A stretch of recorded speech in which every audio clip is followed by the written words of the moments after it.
ఇప్పుడు గిరిజన లబ్ధిదారులు తమ ఎక్స్పీరియన్స్ను మన ముఖ్యమంత్రి వర్యులు నారా చంద్రబాబు నాయుడు గారి సమక్షంలో షేర్ చేసుకుంటారు. ముందుగా కొర్రా రాంబాబు గారు.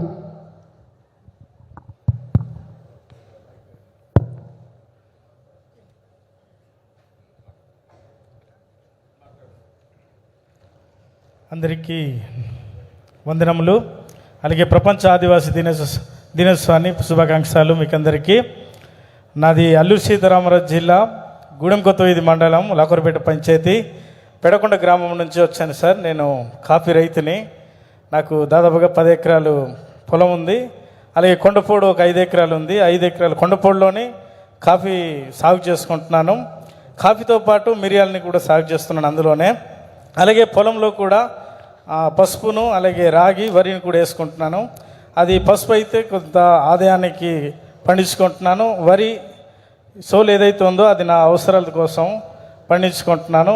ఏంటంటే ఈ కాఫీలో మాకున్నటువంటి గతంలో ఉన్నప్పుడు కాఫీ మీద అంత అవగాహన లేదు. మాకేంటంటే ఐటీడీ పాడేరు నుంచి కాఫీ బోర్డు వాళ్ళు మాకు సహకారిగా ఉండి వాళ్ళు ఆ కాఫీ మొక్కలు ఇవ్వడంతో పాటు అలాగే వాటిని ఏ విధంగా పెంచుకోవాలనేది మాకు రైతులుగా అవగాహన ఇచ్చి కాఫీని పండించే దశగా మాకు సహాయం చేశారు. అలాగే కాఫీ పండించిన తర్వాత మేము దాన్ని దళారు ద్వారా మోసపోతూ వచ్చాం సార్. ఎందుకంటే వారు కొంచెం లెక్కన లేదా బస్తా లెక్కన కొనేవారు తప్ప కానీ కేజీ లెక్కన మాత్రం అది తీసుకునేవారు కాదు. దానివల్ల మేము గతంలో చాలా నష్టపోతూ వచ్చాము. కనుక 2018 నుంచి మీ ప్రభుత్వంలో మీరు చేసినటువంటి గొప్ప పని ఏదైతే ఉందో ఐటీడీ అనేది అనుసంధానం చేస్తూ మాకు ఎన్జిఓ ఇలాంటి సంస్థలను మాకు తీసుకొచ్చి అప్పుడు మాకు మ్యాక్స్ సంస్థ అనేది ఆ ప్లాట్ఫామ్ అనేది దొరికింది. దానివల్ల మనకు సహాయకారము మాకు అందించిన తర్వాత అప్పటి 2018లోనే కేజీ ఫ్రూట్ అనగా 30 రూపాయల నుంచి ఈ ఏడాది వరకు 70 వరకు కొనుగోలు చేశారండి. దానివల్ల మాకు సంవత్సరం ఆదాయాన్ని పెంచుకోగలిగాము. అలాగే 5 ఎకరాల్లోనే మాకు వచ్చే ఇన్కము అనగా 4 నుంచి 4,50,000 వరకు మాకు వస్తుందండి. దాంట్లో ఏంటంటే మాకు కొంత పెట్టుబడికి పోను మాకు అక్షరాల మాకు మిరియాలతో పాటు 4,50,000 వరకు మిగులుతుందండి. అలాగే నాకు 5 లక్షల ఎకరాల్లోని నాతో పాటు ఒక 25 మంది రైతులు కూడా లబ్ధి చేకూరుస్తున్నానండి. ఎందుకంటే ఒకనే చేయడానికి 5 ఎకరాలకి నాకు సరిపోవు.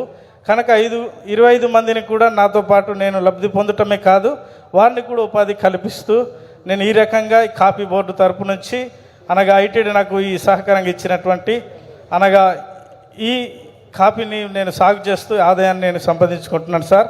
ఎందుకంటే గతంలో దానికంటే మీరు అంతర్జాతీయ స్థాయికి మీరు కాఫీని తీసుకెళ్లడం వల్లనే మాకు ఈ రేట్లు అనేది వచ్చింది. ఎందుకంటే మా గిరిజన ప్రాంతంలో అనేక రకమైన పంటలు పండుతాయి, కానీ లాభదాయకమైనటువంటి పంటలు చాలా ఉన్నా కానీ అవి కొంతవరకు ఇంటర్నేషనల్ అనగా వారి అది ప్రపంచ స్థాయికి తీసుకెళ్ళింది మీరొక్కరే కనుక మీ ప్రభుత్వం నుంచి అలాంటి గిరిజనులుగా మాకు కాఫీ రైతులుగా దానివల్ల మీ వల్ల మేము ఎంతో మేలు పొందాం సార్. అలాగే ఆ కాఫీ నుంచే కాకుండా ప్రభుత్వం నుంచి కూడా అనగా మా కుటుంబంలో కూడా మాకేంటంటే నాకు 3 పిల్లలు ఉన్నారు.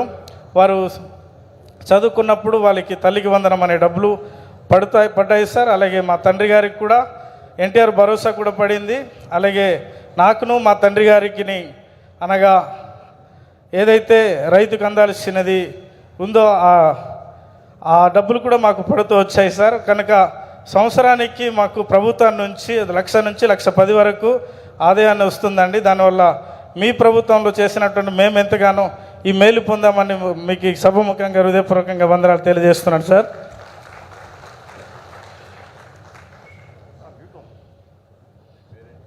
కొర్ర రాంబాబు సార్ నా పేరు.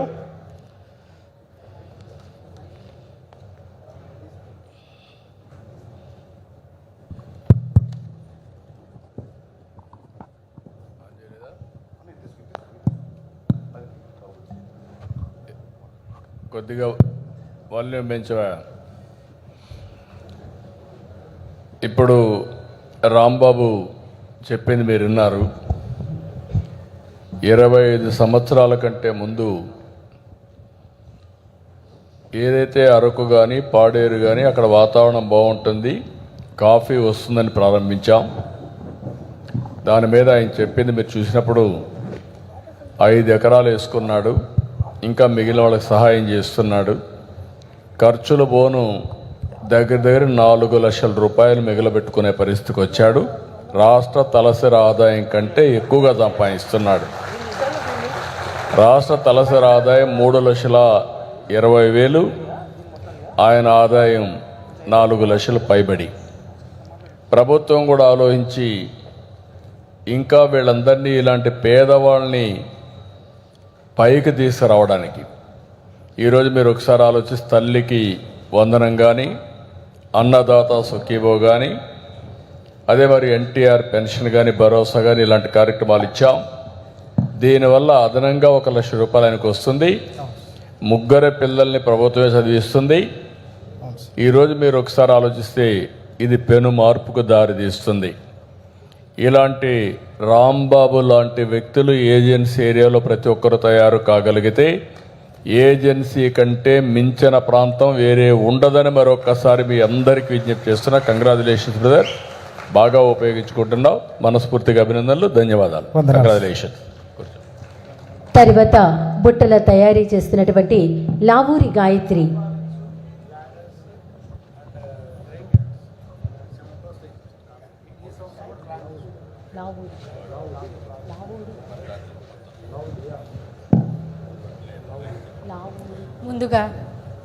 ముందుగా నారా చంద్రబాబు నాయుడు గారికి నాకు ధన్యవాదాలు. మాది పోతనపల్లి గ్రామం అండి, చాట్రాయి మండలం, ఏలూరు డిస్టిక్. నేను ఒక డ్వాక్రా గ్రూప్లో ఉన్నాను. నాకు 1,00,000 రూపాయల రుణం వచ్చింది. ఆ 1,00,000 రూపాయల రుణం ద్వారా నేను అగ్రికల్చర్ చేయించుతున్నాను. తరువాత నేను ఓన్గా కుట్టు మిషన్ ద్వారా నేను చాలా రుణం పొందాను. తరువాత నేను ఉన్నతి లోన్ తీసుకున్నాను. ఉన్నతి లోన్ 1,00,000 రూపాయలు తీసుకోవటం ద్వారా నేను బుట్టలు ఇక్కడం ప్రారంభించాను. తరువాత వాళ్ళ ఆర్థికంగా 10 మందిని పెట్టుకున్నాను. వాళ్ళ ఆర్థికంగా సహాయం కోసం నేను 10 మందిని పెట్టుకొని బుట్టల లిక్కర్ ద్వారా ప్రారంభించాను. తద్వారా నేను లభించినది 40,000 దాకా నేను ఆర్థికంగా సహాయం చేస్తాను. తరువాత నాకు స్త్రీలకు ఏర్పాటు చేసిన ఫ్రీ బస్సుల గురించి కానీ, నేను 1 వీక్ 2 డేస్ ముందు నేను విజయవాడ వచ్చాను. విజయవాడకి దాదాపు 200 ఖర్చు అవుతుంది. ఇప్పుడు స్త్రీలకు ప్రత్యేకంగా ఫ్రీ బస్సుని కేటాయించారు. తరువాత గ్యాస్ సిలిండర్ ఫ్రీగా వచ్చినాయి. ఇదివరకు గ్యాస్ లేక చాలా ఇబ్బంది పడేవారు. ఇప్పుడు సంవత్సరాలకి 3 బండలు ఫ్రీగా వచ్చినాయి. మేము చాలా లాభం పొందుతున్నాము. తరువాత ఇంటిలో ఇదివరకు ఒక్కలే ఎంతమంది పిల్లలు ఉన్నా సరే ఒక్కరికే తల్లి వందనం పడేది. అలా కాకుండా ఇప్పుడు ఎంతమంది పిల్లలు ఉన్నా వారందరికీ తల్లి వందనం పడుతుంది. మేము చాలా రుణం పొందుతున్నాము. గత ఏడాది ఇప్పుడు ఏడాది కంటే మేము చాలా లాభం పొందుతున్నాము. అలా కాక మా మామగారికి గత ఏడాది 2,000 పెన్షను, ఈ సంవత్సరం ఈ ఏడాది మా మామగారికి 4,000 పెన్షన్, 3,000 పెన్షన్ వస్తుంది. కనుక మా కుటుంబంలో మేము చాలా ఆర్థికంగా లాభం పొందుతున్నాము. ఈ అవకాశం ఇచ్చిన చంద్రబాబు నాయుడు గారికి నాకు ధన్యవాదాలు. ఎంతమంది పిల్లలు గాయత్రి? ఇద్దరండి. ఇద్దరికి ఏం చదువుతారమ్మా? ఇద్దరు. పాప 8th క్లాస్ అండి, బాబు 4th క్లాస్. ఇద్దరికి డబ్బులు వస్తుందా? ఇద్దరికి తల్లికి వందనం పడిందండి. ఇప్పుడు ఈ అమ్మాయి ఒక ఉదాహరణ. గాయత్రి అందరికీ స్ఫూర్తి కావాలి. 2 పిల్లలుంటే ఇద్దరికి 15,000 బ్యాంకులో ఈవిడ అకౌంట్లో పడింది, తల్లికి వందనం కింద. రెండోది, ఆ పిల్లల్ని స్కూలుకు పంపిస్తే పూర్తిగా మధ్యాహ్న భోజనం పెట్టి స్నాక్ కూడా ఇచ్చి బాగా చదివించే బాధ్యత. ఒకవేళ రెసిడెన్షియల్ స్కూల్లో చేరిస్తే 100% ఖర్చులు పెట్టి చదివించే బాధ్యత ప్రభుత్వం తీసుకుంటున్నాం. వాళ్ళ మామకి 4,000 రూపాయలు చొప్పున 48,000 రూపాయలు సంవత్సరానికి పెన్షన్ వస్తుంది. ఇవి కాకుండా ఆ అమ్మాయి ఇప్పుడే చెప్పింది, స్త్రీశక్తి, ఎక్కడికి పోవాలన్నా ఫ్రీగా. ఇప్పుడు ఆడబిడ్డలంతా వచ్చారు. ఒకప్పుడు బస్ ఎక్కితే డబ్బులు పే చేయాల్సి వచ్చేది, జోబీ ఖాళీ అయ్యేది. ఇప్పుడు ఆడబిడ్డలకు మాత్రం స్వేచ్ఛగా ఎక్కడికి పోవాలన్నా ఉచిత ప్రయాణ సౌకర్యం స్త్రీశక్తి కింద ఏర్పాటు చేశాం. అది మీ యొక్క ఆర్థిక విధానాన్ని బట్టి, వెసులుబాటుని బట్టి దేవాలయానికి పోవాలంటే దేవాలయానికి పోవచ్చు, అమ్మగారింటికి పోవాలంటే అమ్మగారింటికి పోవచ్చు, లేకపోతే ఇంకా ఎక్కడ నచ్చిన ఫ్రెండ్ ఉంటే వాళ్ళ ఇంటికి కూడా పోయి చూసుకొని మళ్ళా రావచ్చు. ఎక్కడికి పోయినా ఉచిత ప్రయాణం. రెండోది, మీ అందరికి కూడా ఇంకొక పక్కన 3 గ్యాస్ సిలిండర్లు ఇస్తామని చెప్పాం. 3-4 నెలలకు ఒకసారి దానికి అయ్యే డబ్బులంతా కూడా బ్యాంకులో వేస్తున్నాం. ఆ ఖర్చు కూడా తగ్గింది. అంటే మీరు గుర్తుపెట్టుకోవాల్సింది, మళ్ళీ ఆ అమ్మాయి డాక్రా సంఘంలో మెంబర్. డాక్రా సంఘంలో ఒక మెంబర్గా ఉండి పైకి రావడానికి ఏం చేయాలని ఆలోచిస్తూ ఉంది. డబ్బులు కూడా గవర్నమెంట్ ఇచ్చినటువంటి సబ్సిడీ కానీ చేయూతం తీసుకుంటున్నారు. మన రాష్ట్రంలో ఆడబిడ్డలపైన నేను ఎక్కువ శ్రద్ధ పెడుతున్నా. పోయిన సంవత్సరం 1,40,000 మంది చిన్న చిన్న పారిశ్రామికవేత్తలుగా తయారయ్యారు. అంటే ఆ ఊరిలో ఉండే వనరులు ఉపయోగించుకొని వాళ్ళు వస్తువులు తయారు చేయడం మొదలుపెట్టారు. ఈ సంవత్సరం చూస్తే 5 లక్షల మందికి ప్లాన్ చేశాం. రాబోయే రోజుల్లో 10 లక్షల సంఘాలు మన దగ్గర ఉన్నాయి. ఈ 10 లక్షల సంఘాల్లో కనీసం 2-3 లక్షల మంది, అంటే 20-30 లక్షల కుటుంబాలు ఆర్థికవేత్తగా తయారు చేయడం, వాళ్ళకు ఆదాయాన్ని పెంచే ధ్యేయంగా పనిచేస్తున్నాం. ఇది కానీ జయప్రదమైతే భారతదేశంలోని ఆంధ్రప్రదేశ్లో ఉండే మహిళలు, డాక్రా సంఘాలు ఆదర్శంగా ఉంటాయని చెప్పి కూడా నేను మీకు తెలియజేస్తున్నా. ఇది ఒక ముందడుగు. ఇది ఇలాంటి గాయత్రి లాంటి వాళ్ళంతా కూడా ఏం చదువుకోనమ్మా నువ్వు? 10వ తరగతే. పిహెచ్డి కాదు, ఐఐటి కాదు, 10th క్లాస్. కావాల్సిన నిరంతరం నేర్చుకోవాలనే ఆలోచన ఉండాలి. ఆ ఆలోచన ఉంటే ఏదైనా సాధ్యం. గట్టిగా ఆ అమ్మాయి సక్సెస్ కోసం పనిచేసింది కాబట్టి గట్టిగా చాపట్లు కొట్టి అభినందించండి. ఇలాంటి వాళ్ళు అభినందించాలి. Good luck.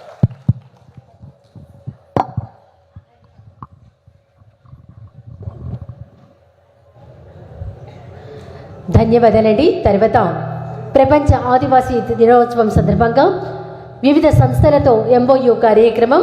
ముందుగా సవర కళా కామన్ ఫెసిలిటీ సెంటర్ వేదిక మీదకు రావాల్సిందిగా project officer ITDA Seethannapeta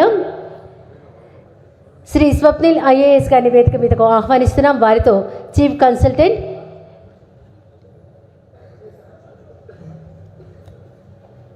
ఏపీఐటీసీఓ Vijayawada M Srinivasarao గారు ఒప్పందం చేసుకోబోతున్నారు. దీనివల్ల 300 మంది లబ్ధి పొందుతారు. సీతంపేట గిరిజన సబర కళాకారులకు కళా ప్రోత్సాహం కోసం, సామర్థ్య పెంపు కోసం, డిజైన్ అభివృద్ధి, నైపుణ్యాభివృద్ధి, వ్యాపార అభివృద్ధి, బ్రాండింగ్, మార్కెట్ మరియు స్థిరమైన జీవనోపాధిని ప్రోత్సహించడం కోసం చేసుకుంటున్నటువంటి ఒప్పంద కార్యక్రమం.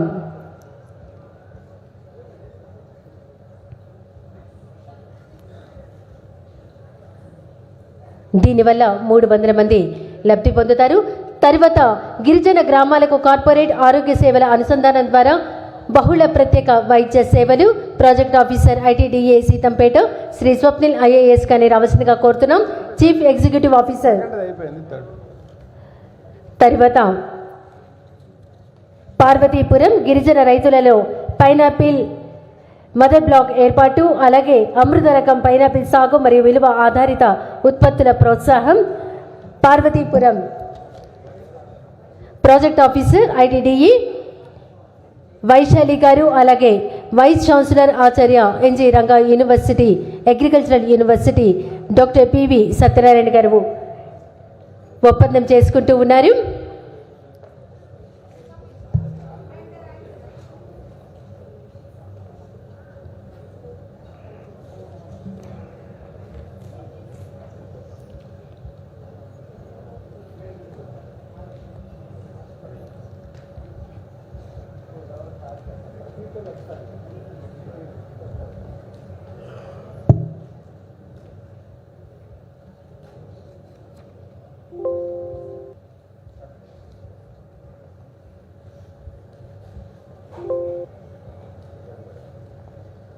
తర్వాత పాడేరు కృత్రిమ మేధస్సు శిక్షణ.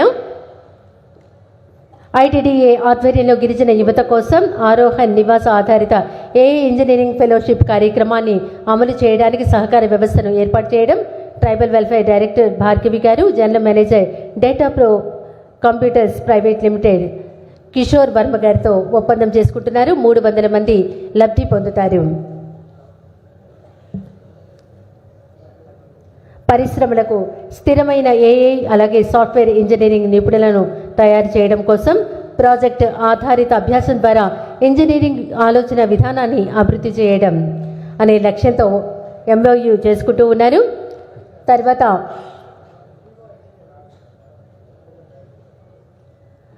పాడేరు కాఫీ ఎక్స్పీరియన్స్ సెంటర్ కొత్త కాఫీ విస్తరణ ఎంఓయు కార్యక్రమం పాల్గొనవలసిందిగా కోరుకుంటున్నాం. Director tribal welfare S Bhargavi గారు, అలాగే deputy director coffee board Bengaluru Muralidhar గారు ఈ ఎంఓయు కార్యక్రమంలో పాల్గొంటూ ఉన్నారు. గిరిజన ప్రాంతాల్లో కాఫీ సాగు ప్రోత్సాహం అలాగే విస్తరణకు ఐటీడీఏకు సాంకేతిక సహాయం, సామర్థ్య పెంపును అందించడం, కాఫీ నాణ్యతను మెరుగుపరచడం, అలాగే పరిశోధన అభివృద్ధి కార్యక్రమాలు చేపట్టడం, గిరిజన ప్రాంతాల్లో కాఫీ సాగును విస్తరించడం అనేదే ఈ ఒప్పంద కార్యక్రమం.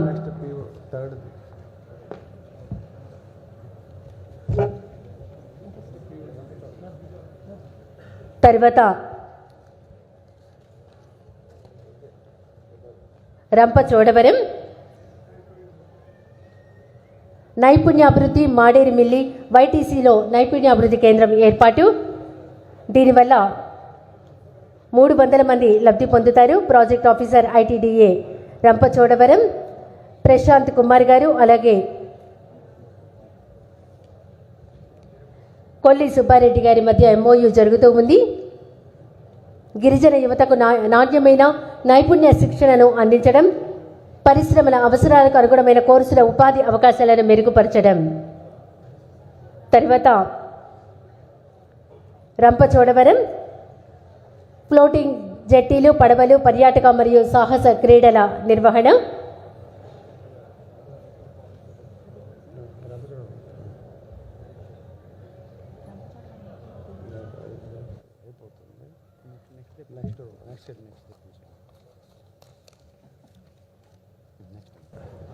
తర్వాత చింతూరు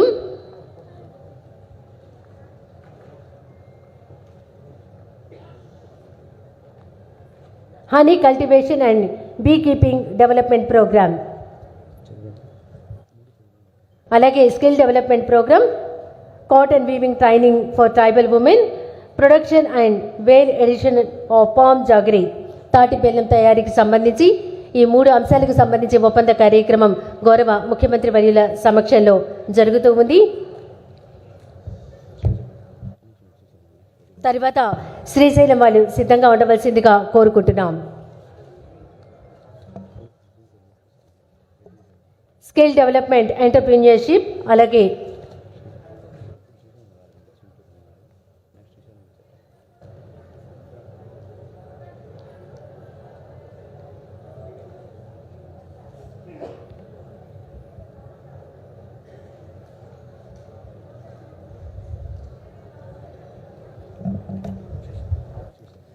తర్వాత Srisailam skill development and entrepreneurship, అలాగే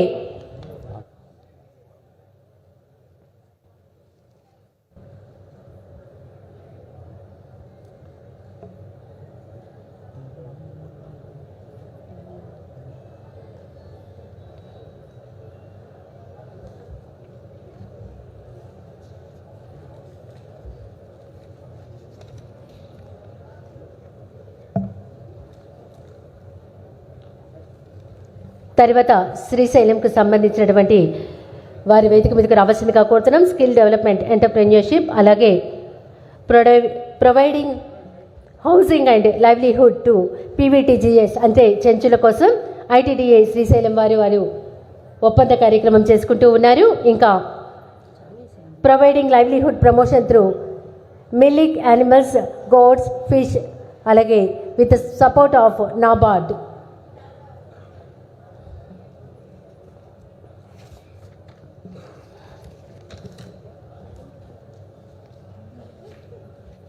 తర్వాత నెల్లూరుకు సంబంధించిన వారు రావాల్సిందిగా కోరుకుంటున్నాం. తర్వాత ఒప్పంద కార్యక్రమంలో పాల్గొనవలసిందిగా కోరుతున్నాం. Honey cultivation and beekeeping development program, honey cultivation and bee keeping development program, అలాగే for implementation of farmer traceability system for tribal coffee growers in Paderu agency of Alluri Sitaramaraju,